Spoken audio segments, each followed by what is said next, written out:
Alright guys, what is going on? Oink here, and today I've got you, this is Chamonix. I'm driving the Ford Focus RS rally car, and the reason I'm bringing you this is because it is snowing in England, at least where I am. I live down in the southwest, and we've had snow last couple of days, which has been pretty sad, because I was supposed to be going to see Roma versus Inter Milan in Rome. I had tickets for that, but all of the planes were cancelled on the day I was going, so I missed that, which is a real bummer. But that is not why I'm here today. This video is about what I want to see in Gran Turismo 6, basically. I had a couple I asked a question on Facebook, you know, what might people want to see in a video, and, you know, that seemed to get a fairly good response.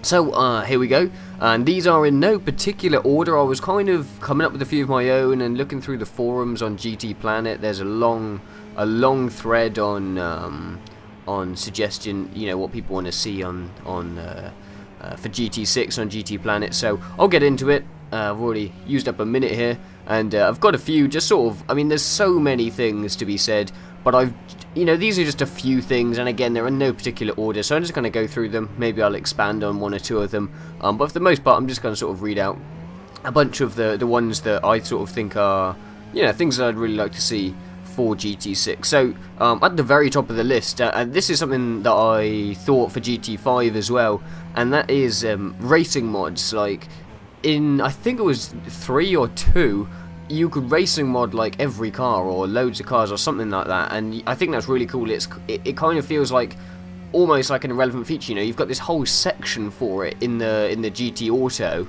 yet there's only what, like 15 cars in the whole game that can even do it. Like, it just seems like almost an irrelevant feature. Like, what's even the point in having it if it's just there for that many cars? Like, it seems really pointless having it in the game for that few cars. So I'd really like to see, if not all cars, well, first of all, yeah, premium or standard cars, but I mean, if not all cars, then at least a lot of cars available to racing mod. I can understand things like prototype cars and cars that are already racing and all that kind of stuff not having it, but you know, all road going cars, I think, having the racing mod. And that leads me on to another thing, actually, is maybe we can get every car in GT6 to be at premium standard, you know, all interiors, all nice graphics, all looking picture perfect and photorealistic, all of that kind of stuff. And just get rid of the whole standard feature.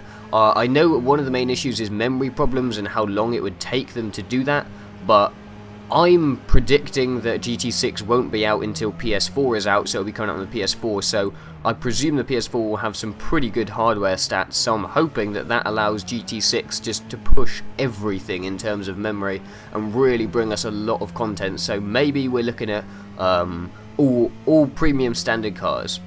So that's another thing. The next thing, which is kind of similar to sort of, you know, cars, you know, premium cars, is tracks. GT4 was amazing. I absolutely loved that game. Same with GT3. Both of those games were absolutely fantastic, and I played them to death, really. And they had so many tracks on that, which I just loved, and just weren't in GT5. You know, again, maybe memory, maybe time, I don't know.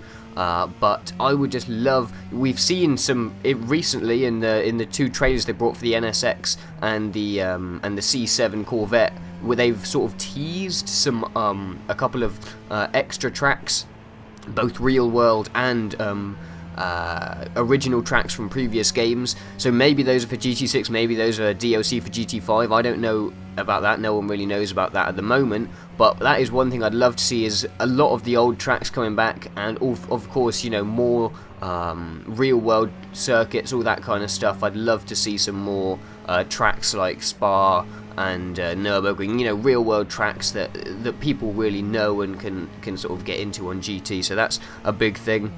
I'm going to list a few things here now. Improved automatic customization, so you've got basic things like spoilers and body kits, just way more of that, you know, new windscreen colours, you know, like tinted windscreen. You can change your steering wheel, like custom branded steering wheel, custom branded racing chairs, all of that kind of stuff, as well as extra body kits, maybe even stickers, that kind of thing that a lot of other games do have already.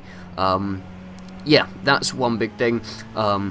Another massive thing is a really improved realistic simulation damage model.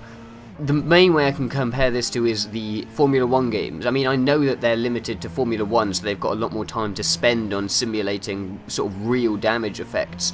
But I'd love to see, you know, the engine failing, the gearbox failing if you really batter the car around, just stuff like that, just, you know, general failures across all areas of the cars. I'd love to see that. That would really be pretty awesome.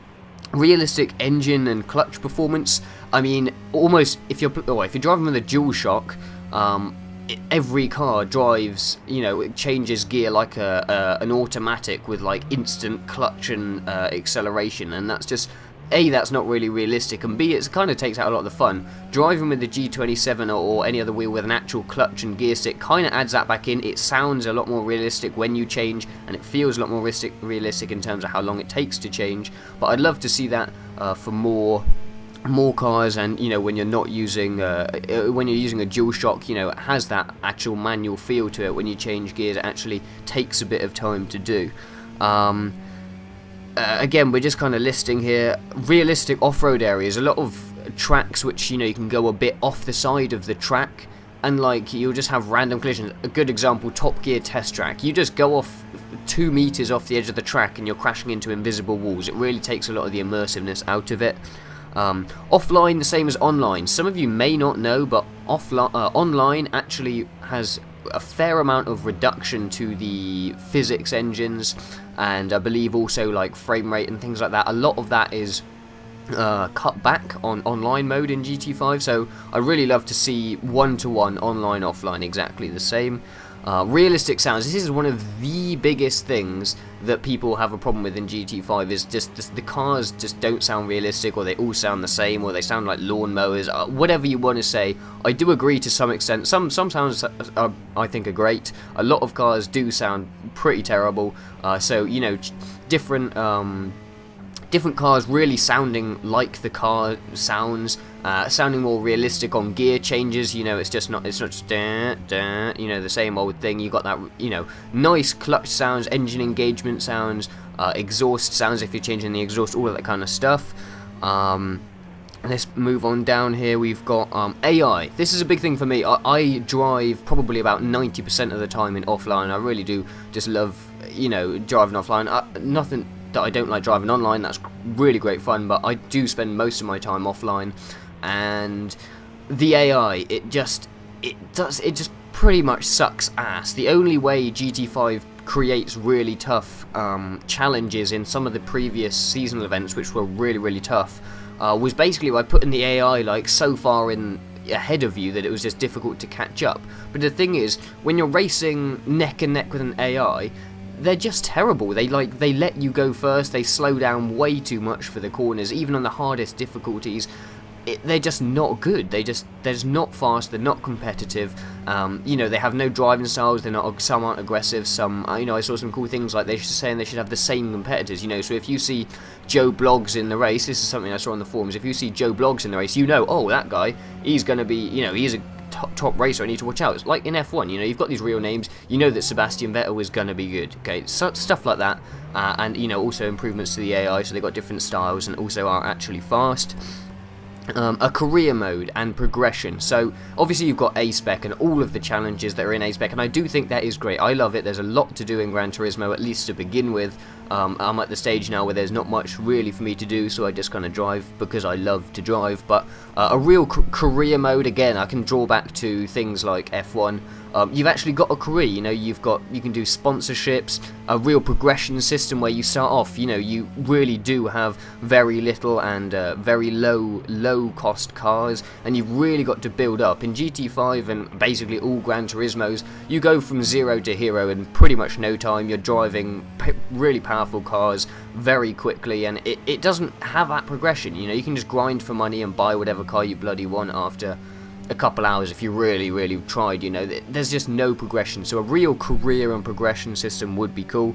A visual garage. Before GT5 came out, they showed sort of a little clip of like loads of cars lined up in like a big black empty room, and I thought that was them teasing that they might have an actual garage that you can walk around, which didn't happen, but I would absolutely love to see that. At least, maybe not every car in your garage, because that might be hundreds and hundreds, and that would just be ridiculous to load. Even a PC would struggle to load that many cars, you know, in full quality. But let's say you just, you know, if you click on Audi, you can see all your Audis in physical form. You can walk around, much like in photo mode where you can walk around, you can see them all in physical form. That'd be great. Custom leagues and championships online. You can set up your own, you know, this, I can't believe they don't have this already. Actual in-game compatibility for creating your own leagues, creating your own championships, whether that's just offline arcade mode split screen or online. They really need that. And one big thing, just to finish off here, is an online marketplace. Now, when they first released the online garage, the first thing when I first saw the name, I thought that's what it was when they bought it GT5, which isn't the case. I still think the online garage is cool, you know, things that Polyphony Digital can send to us for us to get. But, oh, excuse me, an actual online marketplace where people can actually buy and sell, I think it would take a lot of thought to get it right, because I think it could be done really, really wrong. But if done right, I think that would be an amazing feature, and, you know, I'd love to see that. So there's just a very, very few things that I think would be cool in GT6. Be sure to leave, you know, feedback in the comments, what you guys want to see. I'd love to read about it. And again, check out the forums in GT Planet. There's so much. There is literally pages and pages of things to be read about for GT6. So hope you enjoyed the video, and I'll catch you guys soon. Peace.